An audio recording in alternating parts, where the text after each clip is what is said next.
Welcome back to Frankly Speaking here on WYDC TV Big Fox. I'm your host, Frank Acomb. We are broadcasting from the Hesselson Studio, and in the Hesselson Studio, we're talking Keuka College. Thanks so much for being on the program this morning. Oh, thank you for having us. I've got to say, I don't know a lot about Keuka College. I've heard nothing but great things. We're going to talk about some of those great things. But tell us a little bit about the college. So we are located right on Keuka Lake. We were founded in 1890, so we've been there for a long time. Yeah.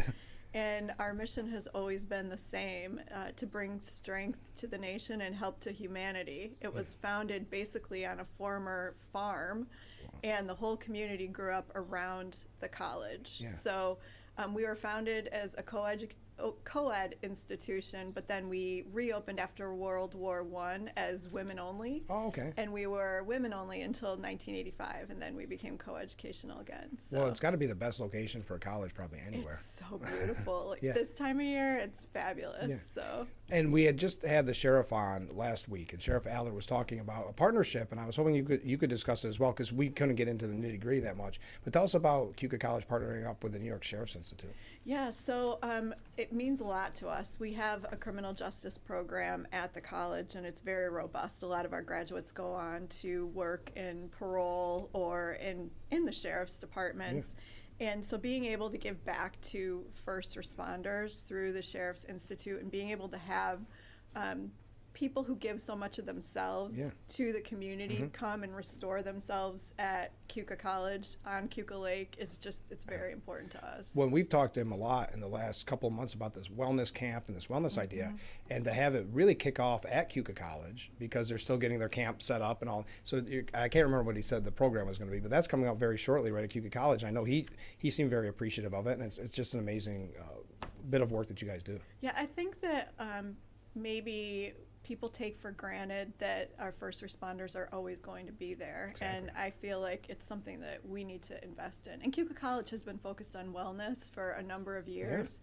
So being able to contribute to the wellness of first responders is near and dear to my heart. Of course. And you talk about wellness, nursing and occupational therapy programs. There, correct me if I'm wrong, but there's such a need for that in the real world, so to speak, when you get out of college, because we talk about just a lack of nursing in our community and statewide. Is that right? It's true, and we have one of the oldest nursing programs in the state. Eleanor Roosevelt actually came to campus during World War II and asked us to create the program. So we have a very long history with nursing. So yes, there's a tremendous shortage. So being able to provide any nurses is really important to us. And then occupational therapy, we have a large program that has been around for about 40 years.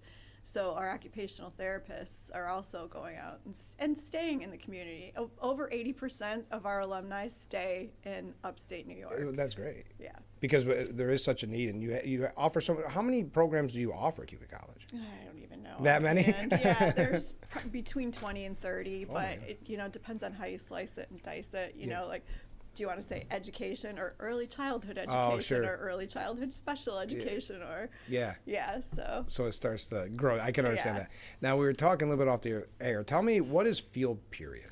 So that also was founded in the 1940s at Keuka College, but every student every year, freshman, sophomore, junior, senior, spends 140 hours in the field. Oh, wow. So what that means to our local employers is that all of our students, all between right now we're about 900 undergraduate students.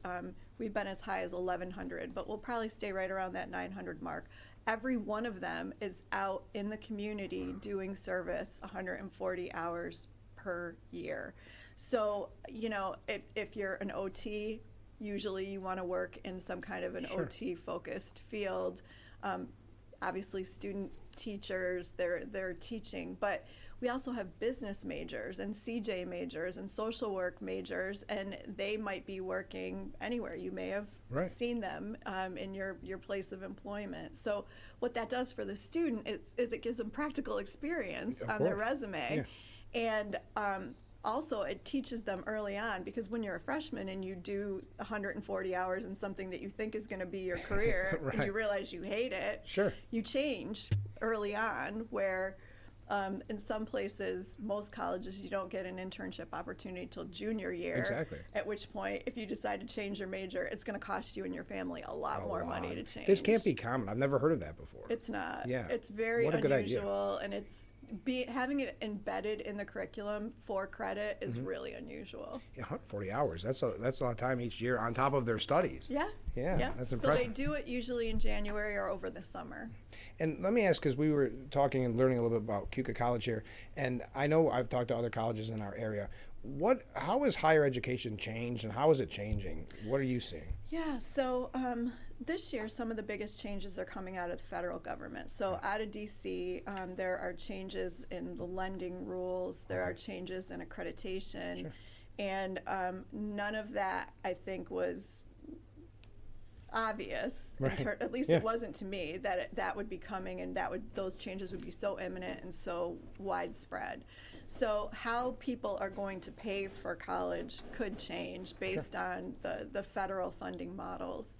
I think that the conversation over the last decade at least has been that there's been a loss of faith in institutions, including higher ed, and people are really wondering, is it worth it? Is it worth the money? And so I think that's why Washington is really focusing on this. There's no question to me or people who do what I do that it's worth it. And you know, Keuka College graduates are in the top 10% based on a New York Times article of people that have upward economic mobility for themselves and their families. Oh, wow. There's no question it's worth it, right?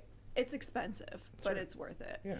So I'm really interested in how do we continue this dialogue with the broader community so that we have the workforce that we need for the future, because if people start to doubt the value of education, then the shortage we're facing in nursing or education or what, it's only going to get worse. So I think it's something that needs attention and how do you strike that balance of getting the word out there? Because it seems like right now there is kind of the popularity, like you said, of not getting a college education, going in the trades, and there's something great to be said about that. And we're not denying that. But then we hear like we talked about earlier in the news, we don't have enough nurses, we don't have that. So how do you find that middle ground? Well, and how do you find the thing that's right for you, right? Like if you know at an early age that the trades is really where you're meant to be, go on the trades. But if you're not sure and you need some exploration, usually education is the thing that opens your eyes to different opportunities that you didn't know existed. So it's really, how do you get people that opportunity at the lowest possible cost? And get them into where it is that they want to get in the shortest period of time. I think that's the goal. And I think when you talk about the 140 hours every single year of experience, that's like what's better than hands-on. Like you said, at the end of the day, you may say, oh, this wasn't for me, right? But I mean, that's the kind of stuff that I think prepares young people to go into adulthood, essentially. Agreed, 100%. And we get so much feedback from the employers that host our students that they must love it. They do, and it benefits their businesses too. Exactly. Now I want to mention this because I didn't see coverage of this. We talked about it quickly on the program. I was hoping you could tell us about the really special event that happened during commencement. Oh yes. So we had a student whose mother asked if we could surprise the student because her brother, who was in the military and deployed, had told his sister that he couldn't make it to her graduation. And suddenly he got leave the week before, and so they decided to surprise her. So we arranged the special surprise for this student who just happened to be one of our graduation speakers. And it was so amazing and so heartwarming. I mean, you could see the entire audience had tears in their eyes. You can see it in the picture right there. Everybody clapping and crying. It was insane. But what was really unique about this is that the Today Show picked it up and the NBC Nightly News, and yet none of the major media markets in Rochester, nobody else picked it up locally. Isn't that wild? And like you said, that is a heartwarming. First of all, they're not fair when they show those because you end up like teary-eyed. So it's not necessarily the story I want to see, but it really is that amazing of a story that it should be everywhere. It should. And the fact, do you find, and I don't want to get you in any trouble, but do you find that in your market where you're situated that you have struggles trying to get the information out? We do.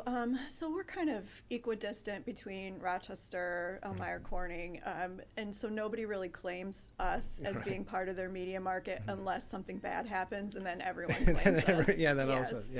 And I don't think that is doing justice to Keuka College because so many of our graduates and so many of our incoming students come from these counties, and so people are interested. And even our men's basketball team won the conference championship. We were the Empire 8 champions this year. We beat Brockport. Wow. You would think we would be on the front page of the Democrat and Chronicle sports section. You weren't? No coverage. Oh my gosh. So it's frustrating I'm to sure. say the least, mostly on behalf of our students, Mm-hmm. but I'm not really, we've tried so many different ways to engage with media, and we just haven't been successful. It's so tough to get out of the kind of my passion here about media. So many of these outlets are so bare bones now. They are. And especially where you're located, and I've talked about this with other people when we talk about Hornell, it's easier to send someone to the accident that's right down the block from the from their main headquarters than it is to send them on an all-day trip for one story. It's not fair, but that's kind of what they're doing. It is, but what about when we send you the story? Right. Why wouldn't you broadcast that? I don't know. We sent I it. did. Well, See, I'm good. I'm good. Exactly. Is that really? So if you want to badmouth everybody else, you go right ahead. If you take one thing away from this conversation, it's that Frank is good. Yes, that's right. You heard it here first, at the very first time.